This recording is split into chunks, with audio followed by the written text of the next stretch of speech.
નમસ્કાર, ન્યૂઝ 18 ગુજરાતીમાં આપનું સ્વાગત છે। આપની સાથે હું છું કોમલ। સમાચારોની શરૂઆત કરીએ તો રાજકોટના જન્માષ્ટમી લોકમેળાને લઈને સૌથી મોટા સમાચાર સામે આવી રહ્યા છે। જિલ્લા વહીવટીતંત્રએ શહેર બહાર મેળો યોજવા સ્થળની શોધખોળ શરૂ કરી છે। પડધરી અને લોધિકા મામલતદાર પાસેથી રિપોર્ટ મંગાવવામાં આવ્યો છે। રેસકોર્સ મેદાનમાં 5 દિવસીય લોકમેળો યોજાતો હોય છે। આ વર્ષે શહેર બહાર યોજવા લેવાઈ શકે છે આ નિર્ણય।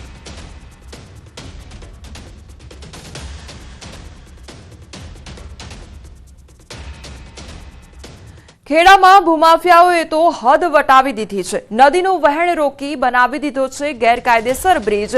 ખેડામાં ભૂમાફિયાઓ બેફામ બન્યા છે। રઢુ ગામમાં નદી પરના બ્રિજના આ એક્સક્લુઝિવ દ્રશ્યો સામે આવ્યા છે। વાત્રક નદીનું વહેણ રોકીને ગેરકાયદેસર બ્રિજ બનાવી દેવામાં આવ્યો। નદીનું વહેણ રોકી બ્રિજ બનાવી ગેરકાયદેસર ખનન પણ કરવામાં આવ્યું। નદી પર ગેરકાયદેસર બ્રિજ બનાવી માટીની ચોરી કરવામાં આવી। તો ભૂમાફિયાઓ બેફામ બન્યા છે અને તંત્રની કામગીરી સામે અનેક સવાલો ઉદ્ભવી રહ્યા છે। હજારો મેટ્રિક ટન માટીનું ખનન કર્યા બાદ તંત્રને બ્રિજની જાણ થઈ। ખાણ ખનીજ વિભાગને જાણ હતી કે નહીં તે એક સૌથી મોટો સવાલ છે। તો બ્રિજની જાણ માત્ર મામલતદારને તથા રાતોરાત બ્રિજને કલેક્ટરની સૂચનાથી તોડી પાડવામાં આવ્યો છે। તો એક તરફ તંત્રની કામગીરી પર પણ અનેક સવાલો ઉદ્ભવી રહ્યા છે અને બીજો સવાલ ભૂમાફિયાઓ ઉપર થઈ રહ્યો છે કે શું તેમને કોઈપણ પ્રકારનો ડર નથી સતાવી રહ્યો। તેના કારણે આ પ્રકારે ભૂમાફિયાઓ બેફામ બન્યા છે અને ગેરકાયદેસર ખનન કરવામાં આવી રહ્યું છે। કારણ કે નદીનું પાણીનું જે વહેણ હતું તે રોકીને આ બ્રિજ બનાવી દેવામાં આવ્યો છે અને ગેરકાયદેસર ખનન કરવામાં આવી રહ્યું છે। અરવલ્લીના મોડાસા શહેરમાં હડકાયા શ્વાનનો આતંક જોવા મળી રહ્યો છે। રખડતા શ્વાને 15 લોકોને બચકા ભરતા હાહાકાર મચી ગયો છે। રામ પાર્ક અમરદીપ સોસાયટી વિસ્તારમાં 15 જેટલા લોકોને શ્વાને બચકા ભરતા ઇજાગ્રસ્ત થયા છે। ઇજાગ્રસ્તોને મોડાસા સાર્વજનિક હોસ્પિટલમાં સારવાર કરાવી છે અને મોડાસા નગરપાલિકાની ટીમ દ્વારા હડકાયા શ્વાનને પકડી લેવા કવાયત હાથ ધરવામાં આવી છે।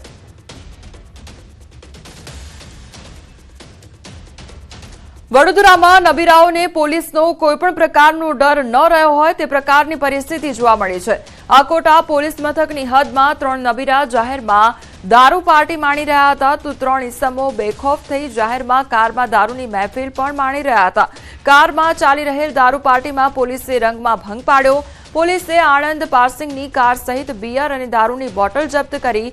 પોલીસે કારમાં મહેફિલ માણી રહેલા 3 ઇસમોની ધરપકડ કરી પ્રોહિબિશન અને ડ્રિંક એન્ડ ડ્રાઈવનો ગુનો નોંધી વધુ કાર્યવાહી હાથ ધરી છે।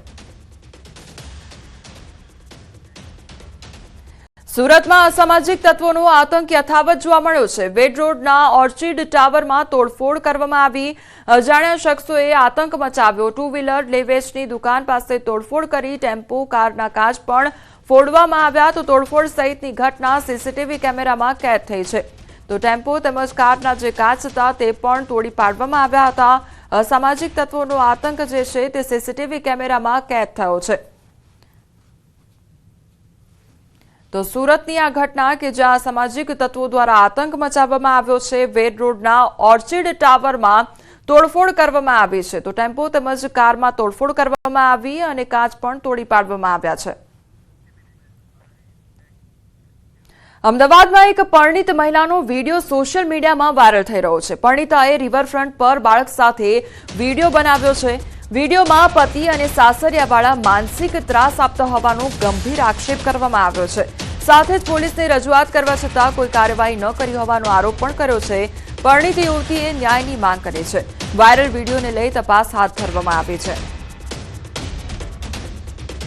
लोग सब मुझे मानसिक टॉर्चर देते हैं, जेज के लिए बोलते हैं और मैंने सद्भावना पुलिस स्टेशन में फरियाद भी की। उसके अगर कुछ भी निकाल नहीं आया है। मैं मेरे छोकरे को लेके रिवर फ्रंट आई हूँ और मुझे या मेरे बच्चे को कुछ भी होता है उसकी मेरी जान का जिम्मेदार मेरी सास, मेरा आदमी, मेरी 2 नड़दा है। मेरे को प्लीज इंसाफ दिलाओ। સાબરકાંઠા જિલ્લા પોલીસ તંત્ર દ્વારા અસામાજિક તત્વોને દબાણ દૂર કરવામાં આવ્યું છે। હિંમતનગર ગ્રામ્ય પોલીસ દ્વારા પંચાયત સાથે સંકલનમાં રહી કાર્યવાહી કરવામાં આવી રહી છે। ઇરફાન ઉર્ફે કુંદન ફકીર મોહમ્મદ શેખ નામના અસામાજિક તત્વોના ઘરે બુલડોઝર ફર્યું છે। હિંમતનગરના પરબડા જહીરાબાદ વિસ્તારમાં રહેતા અસામાજિક તત્વો દ્વારા કરવામાં આવેલ દબાણ દૂર કરવામાં આવ્યું છે। પંચાયતના સંકલનમાં રહી પોલીસ બંદોબસ્ત સાથે રાખી જિલ્લામાં પ્રથમ કાર્યવાહી કરવામાં આવી રહી છે। જિલ્લા પોલીસ તંત્ર દ્વારા 150 જેટલા અસામાજિક તત્વોની યાદી તૈયાર કરવામાં આવી છે। પોલીસ તંત્ર દ્વારા તૈયાર કરવામાં આવેલ અસામાજિક તત્વોની યાદી બાદ પોલીસની પ્રથમ કાર્યવાહી હાથ ધરવામાં આવી છે। પોલીસ વિભાગ દ્વારા અસામાજિક તત્વો દ્વારા કરવામાં આવેલ દબાણો પર બુલડોઝરની કાર્યવાહીથી ફફડાટ ફેલાયો છે। વાપીમાં 11 વર્ષની બાળકી સાથે દુષ્કર્મના કેસમાં કોર્ટનું કડક વલણ જોવા મળ્યું છે। વિધર્મી આરોપી અસગર અલીને કોર્ટે આજીવન કેદની સજા ફટકારી છે। કોર્ટે આરોપીને 50,000નો દંડ પણ ફટકાર્યો છે। પીડિતાને દંડની રકમ ઉપરાંત 6 લાખ ચૂકવવા કોર્ટનો હુકમ છે। ડુંગરા વિસ્તારમાં 11 વર્ષની બાળકી સાથે દુષ્કર્મ પર 70 વર્ષીય નરાધમે દુષ્કર્મ આચર્યું હતું। વિધર્મી આરોપીએ પૌત્રીની ઉંમરની બાળકીને હવસનો શિકાર બનાવી હતી। પોતાની દુકાનમાં ચીજવસ્તુ ખરીદવા આવતી બાળકીને ચોકલેટની લાલચ આપી દુષ્કર્મ આચર્યું હતું।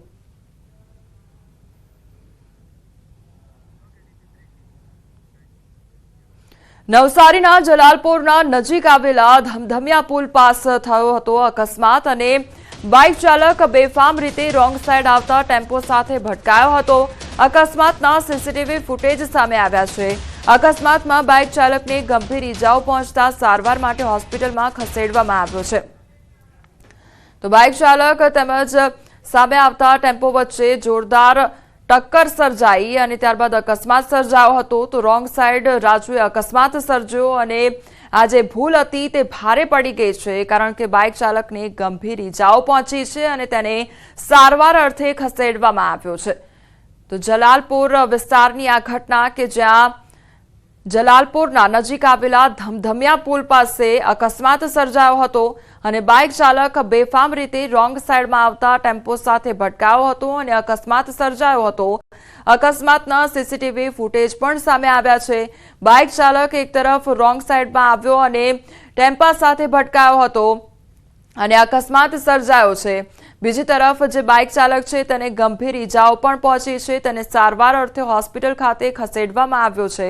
અકસ્માતમાં બાઇક ચાલક ગંભીર રીતે ઈજાગ્રસ્ત થયો છે, જેને સારવાર અર્થે હોસ્પિટલ ખાતે ખસેડવામાં આવ્યો છે। તો અકસ્માતની આ ઘટના સીસીટીવી કેમેરામાં કેદ થઈ છે કે બાઇક ચાલક રોંગ સાઈડમાં આવે છે અને એકાએક જે ટેમ્પો સામેથી આવી રહ્યો છે તેની સાથે ટક્કર થાય છે। જે ટેમ્પો ચાલક પણ ટેમ્પો ચલાવી રહ્યો છે તે ટેમ્પોની બહાર ફંગોળાઈ જાય છે।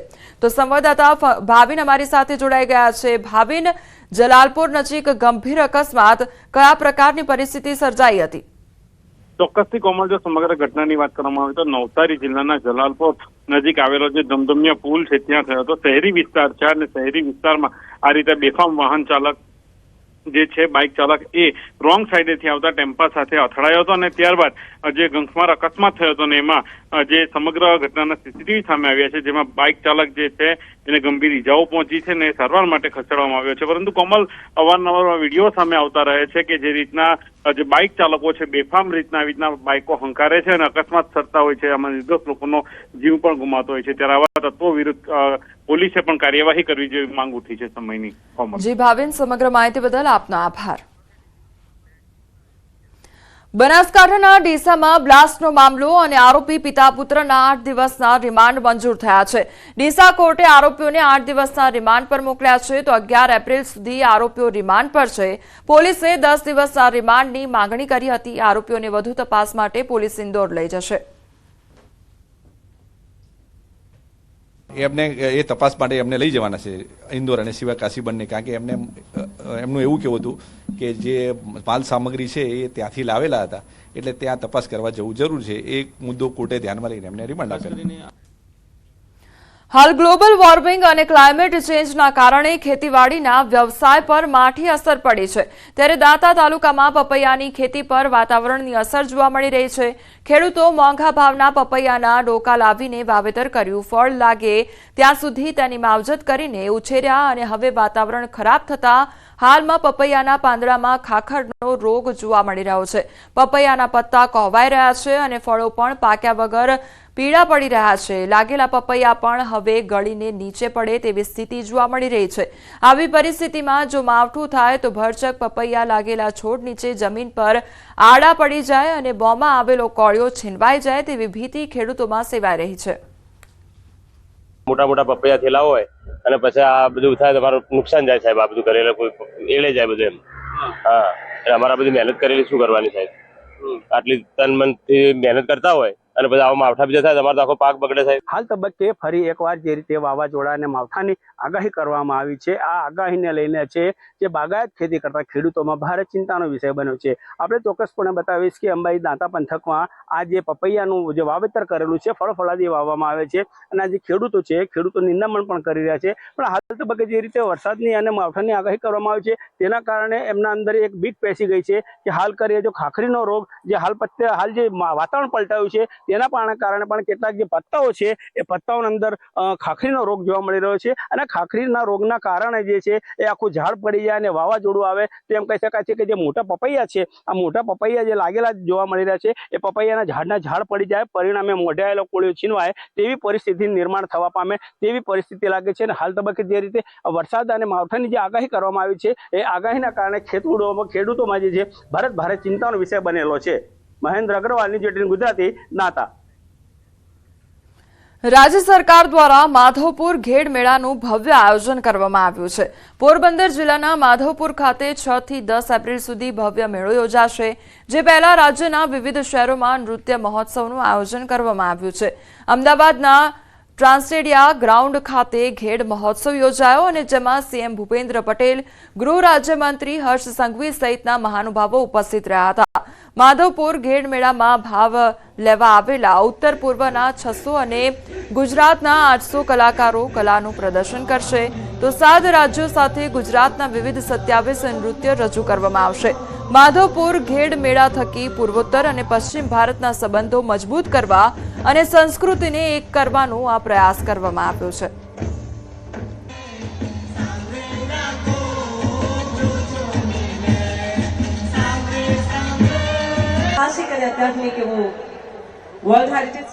પૂર્વી રાજ્ય અને ગુજરાતના કલાકારોનું સંગમ અને મેલો અને ખાસ કરીને ભગવાન શ્રી કૃષ્ણ અને રૂક્ષ્મણીજીના વિવાહને દેશ અને દુનિયા સુધી પહોંચાડવાનો આ કાર્યક્રમ એ દર વર્ષે રામનવમીના દિવસે માધવપુર પોરબંદર ખાતે આયોજન થતો હોય છે।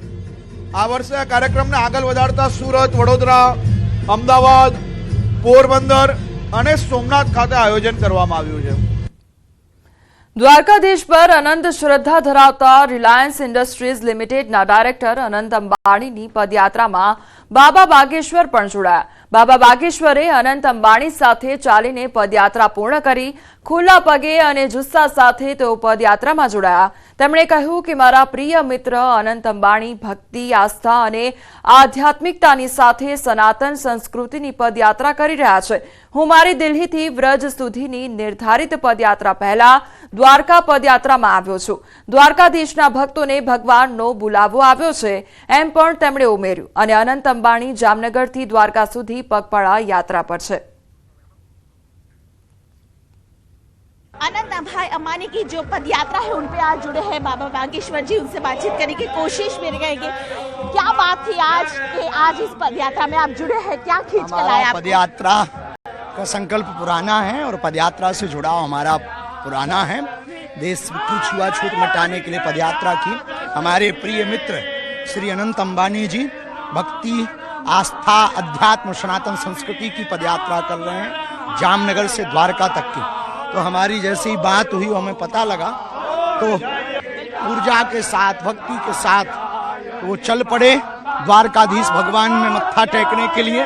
तो हमें लगा ये तो हमारे सच में अच्छे वाले मित्र हैं, क्योंकि हमने भी पदयात्रा की, आगे ब्रज से, दिल्ली से ब्रज तक हम करने वाले हैं पुनः, इसलिए हम चले आए दौड़ी दौड़ी।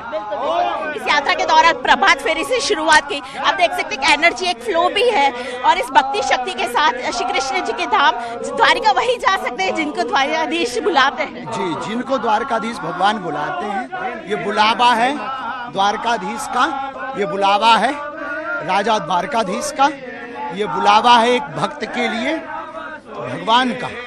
तो तो हमारे प्रिय श्री अनंत अंबानी जी सबको लेकर निकल पड़े हैं। महाकुंभ में आप भी गए थे, अनंत भाई भी गए थे महाकुंभ में, आप जी प्रयागराज भी गए जी। सनातन संस्कृति से इनका पूर्ववत जुड़ाव है और बहुत समर्पण के साथ जुड़ाव है। ये कोई भी कार्य करते हैं तो जरूर एक बार सनातन संस्कृति के देवी देवताओं के प्रति निष्ठा, समर्पण, पूजन के साथ, अर्चन के साथ, वंदन के साथ इनकी शुरुआत होती है। इसलिए इनको भगवान बड़ा बनाए हैं, क्योंकि इनके हर कार्य बड़े होते हैं। सोच भी बड़ी है, विचार भी बड़े हैं। सोच भी बड़ी है, विचार भी बड़े, और सनातन धर्म की संस्कृति के साथ चल पड़े। आप देख सकते हैं अनंत भाई अंबानी और जामनगर से द्वारका की ओर खासतौर पे इनकी ये पद यात्रा है वो सफल होने जा रही है। कैमरा पर्सन प्रकाश देसाई के साथ दीपिका कुमार, न्यूज़ 18 नेटवर्क, द्वारिका। સમાચારોમાં આગળ વધીએ તે પહેલા રોકાઈશું એક બ્રેક માટે। સમાચારો પર નજર કરીએ તો સુરેન્દ્રનગર જિલ્લામાંથી પસાર થતા નેશનલ હાઈવે પર જોખમી મુસાફરીનો વીડિયો વાયરલ થયો છે। વઢવાણના વડોદ ગામ પાસેથી પસાર થતા નેશનલ હાઈવે પર બસમાં જીવના જોખમે પાછળ લટકી મુસાફરી કરવામાં આવી રહી છે। સુરેન્દ્રનગરથી ગ્રામ્ય વિસ્તારમાં ચાલતી ખાનગી બસમાં મુસાફરોની જીવના જોખમે મોતની સવારી જોવા મળે છે। શહેરમાં વાહન ચાલકો વિરુદ્ધ નિયમોનો દંડો ઉગામતી ટ્રાફિક પોલીસના ખાડા કાન। પોલીસ તંત્ર દ્વારા આવા વાહન ચાલકો વિરુદ્ધ કડક કાર્યવાહી કરવામાં આવે તેવી લોકમાંગ પણ ઉઠી છે। સંવાદદાતા અક્ષય અમારી સાથે જોડાઈ ગયા છે। અક્ષય, મુસાફરોની જોખમી સવારીનો આ વિડીયો વાયરલ થયો છે, શું આ પ્રકારે જ ત્યાં આગળ મુસાફરી થતી હોય છે?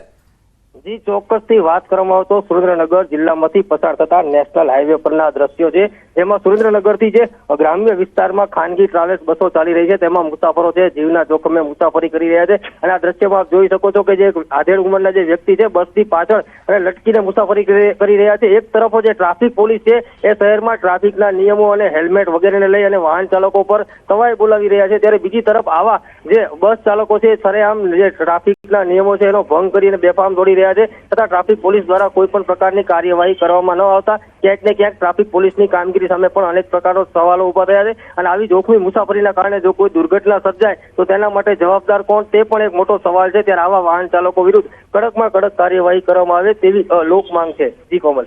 જી અક્ષય, સમગ્ર માહિતી બદલ આપનો આભાર। દાહોદમાં રખડતા પશુએ બે બાળકો અને પિતાને શિંગડા ભરાવી પટક્યા। રોડ પર એક યુવાન બાળકને ઊંચકીને જઈ રહ્યો છે। એક બાળક નીચે બાઇકે સાયકલ ચલાવી રહ્યો છે, ત્યારે જ રોડ પર બેસેલા પશુઓ ભડકે છે અને બાળકો અને તેના પિતા પર જીવલેણ હુમલો કરે છે। રોડ બાળકોની ચીંચિયારોથી ગૂંજી ઉઠે છે। રખડતા પશુઓ શિંગડા ભરાવી બાળકો અને યુવાનને જમીન પર પટકે છે। બાળકો ગભરાઈ જાય છે અને રડવા લાગે છે।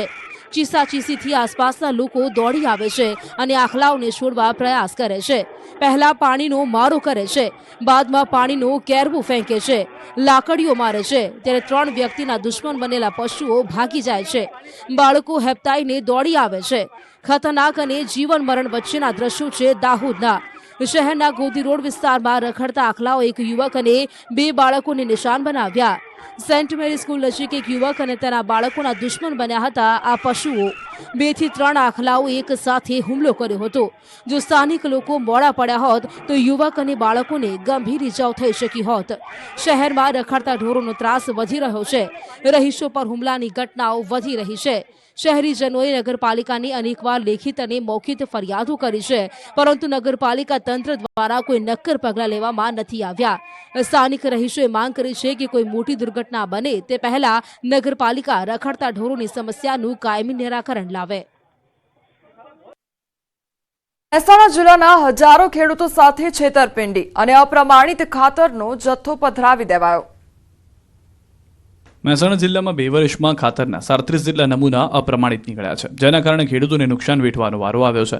મહેસાણા જિલ્લા નાયબ ખેતી નિયામક વિસ્તરણ અધિકારીની કચેરી દ્વારા છેલ્લા 2 વર્ષમાં 1262 નમૂના લેવામાં આવ્યા। આ નમૂના પૈકી 1225 નમૂના પ્રમાણિત હતા, જેમાંથી 37 નમૂના અપ્રમાણિત થતા એક કંપનીને દંડ ફટકારવામાં આવ્યો। તો અધિકારીના જણાવ્યા અનુસાર ખેડૂતોએ ખાતર ખરીદતી વખતે ગુણવત્તાનું ખાસ ધ્યાન રાખવું જોઈએ। ખાતર અંગેના કન્ટેન્ટ પણ હોવા જોઈએ અને સારી કંપનીનું સારું પરિણામ આવતું હોય તેવી કંપનીનું ડીએપી યુરિયા ખાતરનો ઉપયોગ કરવો અને વેચનાર પાસેથી પાકું બિલ લેવા આપી છે સલાહ। અને બિલ વિના ખાતર નહીં ખરીદવા ખેડૂતોને તાકીદ કરી છે। કેરી રસિયાઓ માટે ખુશીના સમાચાર. જૂનાગઢ યાર્ડમાં કેરીની હરાજીના શ્રી ગણેશ. કેસર કેરીની 8 મહિનાથી રાહ જોતા રસિયાઓ માટે આવી ગયા છે ખુશીના સમાચાર. વિશ્વવિખ્યાત તાલાલાની કેસર કેરી બજારમાં આવી ગઈ છે. કેસર કેરીના હબ ગણાતા જૂનાગઢના માર્કેટ યાર્ડમાં કેસર કેરીની હરાજીના શ્રી ગણેશ થયા છે. જૂનાગઢ માર્કેટ યાર્ડમાં કેસર કેરીની પધરામણી થઈ ગઈ છે. યાર્ડમાં આજથી કેસર કેરીના બોક્સ ઠલવાયા છે. માર્કેટિંગ યાર્ડમાં કેસર કેરીની હરાજીના પ્રથમ દિવસે 300 બોક્સની આવક થઈ હતી. 10 કિલોના 1000 થી 1500 રૂપિયાના ભાવ બોલાયા હતા. કેસર કેરીની આવક આવતા સપ્તાહમાં વધશે, જેથી આવતા સપ્તાહમાં ભાવો ઘટશે. આ વર્ષે કેસર કેરીના પાકને ગ્લોબલ વોર્મિંગની અસરથી 30% નુકસાન થયું છે. કેસર કેરીનું ઉત્પાદન ઓછું હોવાથી ભાવો 500 થી 700 સુધી રહેશે. દુર્ગાગીરી ગુરુ વિશ્વંભરીજી 45 દિવસ સુધી પાણીમાં રહી કરી રહ્યા છે કઠોર તપસ્યા. ડભોઈ તાલુકાનું દક્ષિણ પ્રયાગ તીર્થ ચાંદોદ નર્મદા નદી કિનારે આવેલું છે. અહીં સંખ્યાબંધ ઋષિ મુનિઓએ તપ કર્યા હતા. ત્યારે અહીં દુર્ગાગીરી ગુરુ શ્રી વિશ્વંભરીજી દ્વારા 45 દિવસની કઠોર તપસ્યા કરવામાં આવી રહી છે. આ તપનો મહિમા એવો છે કે 45 દિવસ અન્ન જળનો ત્યાગ કરી 24 કલાક નર્મદા નદીમાં ધ્યાન ધરી માં નર્મદાની આરાધના કરવી. આ અનુષ્ઠાન ચૈત્ર એકમથી શરૂ થયા હતા અને અમાસના દિવસે પૂર્ણ થશે. ત્યારે રોજબરોજ નર્મદા દર્શને આવતા શ્રદ્ધાળુઓ માતાજીને કઠોર તપ કરતા જોઈ દર્શન કરી ધન્યતા અનુભવે છે. વિશ્વ અને માનવ કલ્યાણના મુખ્ય હેતુ સાથે માતાજી દુર્ગાગીરી નર્મદા જળમાં કેળસમા જળમાં પદ્માસન લગાવી માતાજી અન્ન જળના ત્યાગ સાથે તપ કરી રહ્યા છે. રાજકોટના ગોંડલમાં તંત્રની ઘોર બેદરકારી સામે આવી છે. પાણીની પાઇપલાઇન તૂટતા 80 ફૂટ સુધીના ફુવારા ઉડ્યા. ગોંડલ શહેરમાં પાણીની પાઇપલાઇન તૂટતા હજારો લીટર પાણીનો વેડફાટ થયો છે.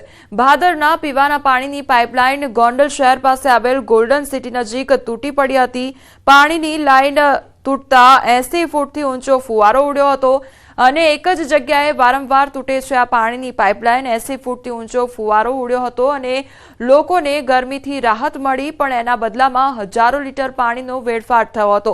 લીલાખા ગામ નજીક આવેલ ભાદર ડેમમાંથી રાજકોટ શહેરમાં જતી ભાદરના પીવાના પાણીની પાઇપલાઇન ગોંડલ શહેર પાસે આવેલ ગોલ્ડન સિટી નજીક તૂટી જતા 80 ફૂટથી વધારે ઊંચો ફુવારો થયો હતો અને આ ફુવારાનો નજારો અનેક લોકોએ મોબાઈલમાં કેદ કર્યો હતો. આ ઘટનામાં આશ્ચર્યની વાત તો એ છે કે આ એક જ જગ્યાએ પાણીની પાઇપલાઇન વારંવાર તૂટે છે અને આમ જ હજારો લીટર પાણીનો વેડફાટ થાય છે, પરંતુ તંત્રને આ મામલે કોઈ નક્કર કામગીરી કરવાની પડી જ નથી. રાજકોટ સહિત સોરઠમાં પાઘડીનું ખાસ મહત્વ છે. ત્યારે રાજકોટના એક કારીગરે એક અનોખી પાઘડી બનાવી છે. પીએમ મોદીના પ્રશંસકે તેમના પ્રત્યેનો પ્રેમ અનોખી રીતે વ્યક્ત કર્યો છે. આ છે સંજયભાઈ જેઠવા, જેમણે પ્રધાનમંત્રી મોદી માટે ખાસ પાઘડી બનાવી છે. તમને જોતા જ ખ્યાલ આવી જશે કે આ કોઈ સામાન્ય પાઘડી નથી, પરંતુ તે કદ અને વિશેષતામાં અનોખી છે. સંજયભાઈએ વડાપ્રધાનની ઉંમર, શાસન કાર્ડને ધ્યાનમાં રાખીને ખાસ આંટીવાળી પાઘડી બનાવી છે. તમે કહેશો એ કેવી રીતે, તો તમને જણાવી દઈએ કે પીએમ મોદીની ઉંમર 75 વર્ષ હોવાથી આ પાઘડીમાં 75 મીટર કાપડનો ઉપયોગ કરવામાં આવ્યો છે. પીએમના શાસન કાર્ડને 10 વર્ષ થયા હોવાથી પાઘડીની પહોળાઈ 10 ફૂટ જેટલી રાખવામાં આવી છે. એટલું જ નહીં, પીએમ મોદી ભારતના 16મા વડાપ્રધાન હોવાથી પાઘડીની ઊંચાઈ 16 ઇંચની રાખવામાં આવી છે. વડાપ્રધાન માટે બનાવવામાં આવેલ આ ખાસ પાઘડીનું વજન 25 કિલો છે. રાજકોટના બજરંગવાડી વિસ્તારમાં સંજય રાજ પાઘડી નામથી પાઘડીની દુકાન ધરાવતા સંજયભાઈ જેઠવાએ વડાપ્રધાન પ્રત્યેના પ્રેમમાં આ ખાસ આંટીવાળી પાઘડી બનાવી છે. પાઘડી બનાવવા માટે માત્ર ₹7,500નું તો કાપડ લગાવ્યું છે, તો આ સિવાયની અન્ય વસ્તુઓ મળીને કુલ 11,000 જેટલો ખર્ચ થયો છે. આ પાઘડી તેઓ જાતે વડાપ્રધાન મોદીને અર્પણ કરવાની ઈચ્છા ધરાવે છે. આ પાઘડી 75 મીટરની છે. તેમજ મારે મોદી સાહેબની યાદી માટે મેં આ પાઘડી બનાવેલી છે. મોદી સાહેબના 75 વર્ષ પૂરા થયા છે. તેમજ 75 મીટર કાપડ વાપરેલ છે. મોદી સાહેબ 10 વર્ષ એટલે 2 ટર્મ પૂરી કરી છે. 10 ફૂટ 120 ઇંચની રીંગ છે. તેમજ આ પાઘડીની ઊંચાઈ 16 ઇંચ છે. મોદી સાહેબ આપણા 16મા વડાપ્રધાન છે અને મોદી સાહેબને લગતી જ આપણે 16 ઇંચ ઊંચાઈ આપણે પાઘડીની રાખી છે. પાઘડી હું ત્યાં મોદી સાહેબને અર્પણ કરવાની ગણતરી છે જ, છતાંય ત્યાં સુધી હું મારા